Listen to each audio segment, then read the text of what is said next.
Hi, my name is Jared Berger, and I chose to do my project on the MAC Sports and Entertainment Venue. So a little background, the MAC is owned by Danny Lefevre. The MAC, which stands for Meet and Compete, is a 21-acre sports and entertainment venue located along I-540 in Briar Creek. It includes an outdoor recreational space featuring four full-sized lighted natural grass fields hosting a variety of different sports. It also has a lighted sand court area used for a ton of different sand sports. And as of 2018, the city of Raleigh still did not have even one full-sized or one lit soccer field in its vicinity. So the owner decided to do something about it and created the MAC. And the MAC is completely privately funded. Why was I interested? Mostly because it was a local venue that I'd heard about several different times. They're known primarily for their adult, youth, and corporate sports leagues. They have a variety of different sports held there, including soccer, volleyball, kickball, rugby. And I would love to get involved in the recreational sport game and help improve a venue such as the MAC. And on the right, you can see their official website. It's a pretty solid website, but I think it could definitely use some work. And I would love to possibly even be a part of something like this.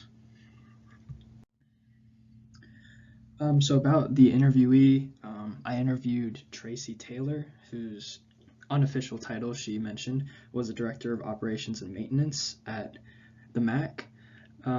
She handles the recruiting and running of the sports leagues. She also helps a lot with venue maintenance and schedules maintenance teams when needed. And a large part of the MAC's revenue is booking fields for renters, and she handles a lot of that.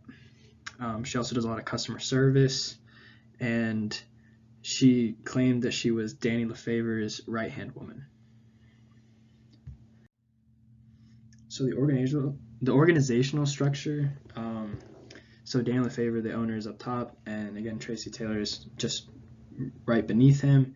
And they really don't have a lot of staff in general, but below Tracy is general staff employees. She mentioned that they do have interns from NC State every once in a while, and they also have a variety of different refs for all the sports leagues. So operations, the fields and specific spaces at the MAC are rented out by consumers to use as they please. It primarily hosts sporting events at their fields, but they play through an organization called Tri Sports, which is basically just a sports social club in the Triangle, which is Raleigh, Durham, and Chapel Hill. They also hold a variety of parties. As you can see on the right bottom, there's an advertisement for birthday parties. So they do a variety of different things, festivals, they host tournaments, social events. Sponsorships surround the entire venue, so local bars will often contact them wanting a sponsorship or a sign at the venue. And they also do a lot of events at these local bars. They just did an Oktoberfest event where they had a lot of people come do cornhole, darts, etc. For Oktoberfest.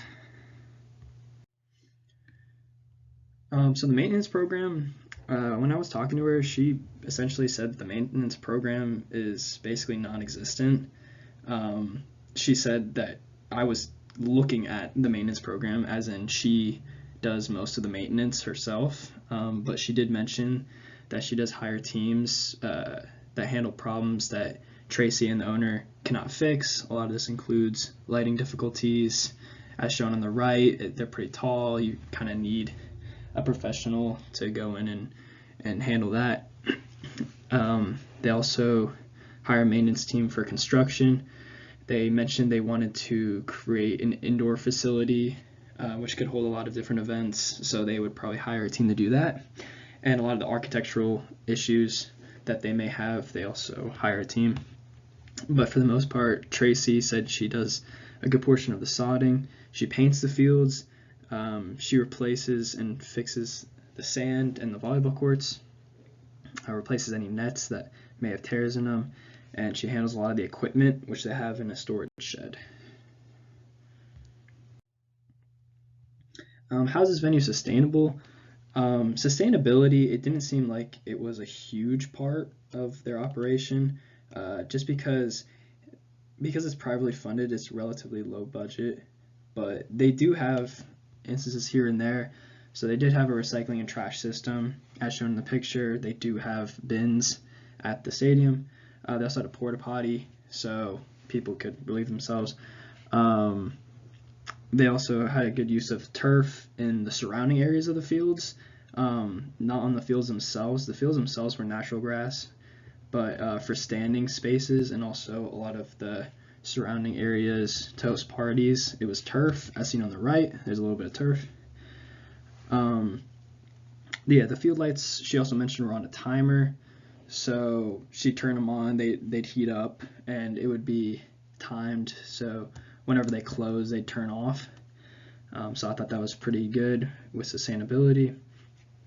And just in general, they're multi-purpose fields that can be used year-round, and it has multiple different time slots daily. So they're really getting the most use out of the fields that they possibly can. And in general, the MAC is fully outdoors, so it uses significantly less energy than if it were indoor. You have to think that there's got to be less lighting. There's no heating or air conditioning, so it eliminates those costs and eliminates those electrical bills. Some solutions for them. So looking at the 3 E's of sustainability, the economic side, honestly, I would suggest that they apply for government funding. It seemed like a lot of the things that they wanted to do, they probably wouldn't be able to accomplish if they don't have government funding.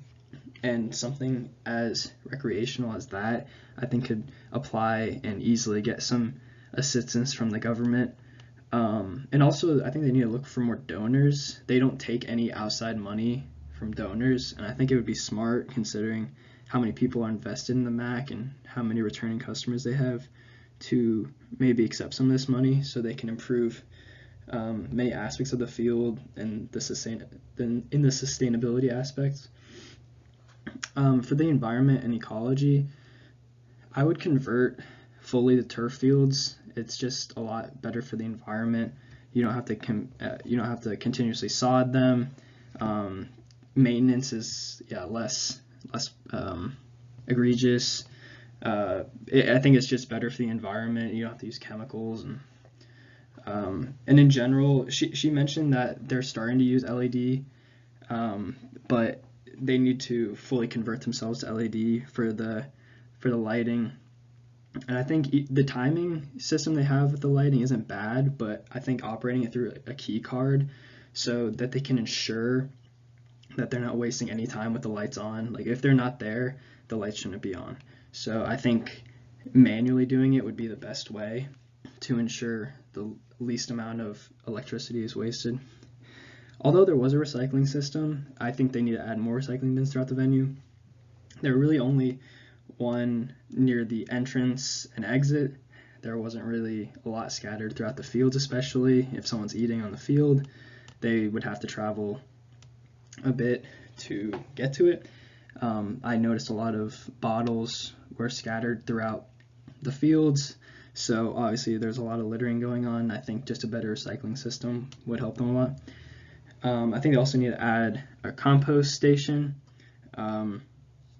That would help them a lot. Composting is really big nowadays with food. And then a water fountain. This would also help with the water bottle issue that I mentioned, with them being scattered throughout the stadium.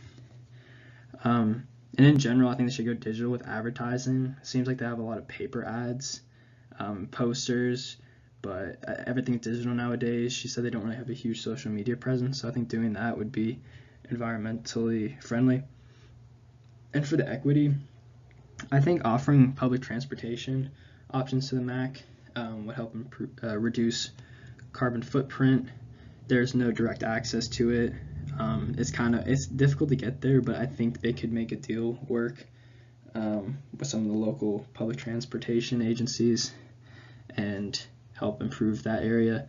They also I think they need to offer more jobs.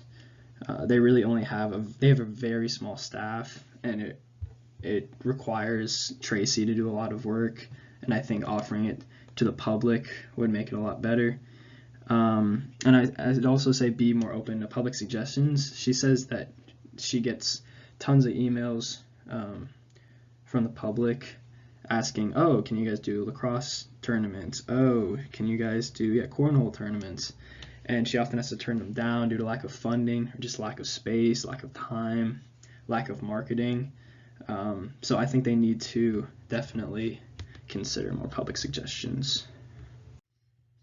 So some of the personal impacts, I've started using reusable water bottles. Ever since I went to the stadium, I noticed that there were a lot of bottles spread out, and it kind of just made me wary of it. And so I do use a lot of plastic, and so I've been trying to use reusable water bottles a bit more, help being better for the planet.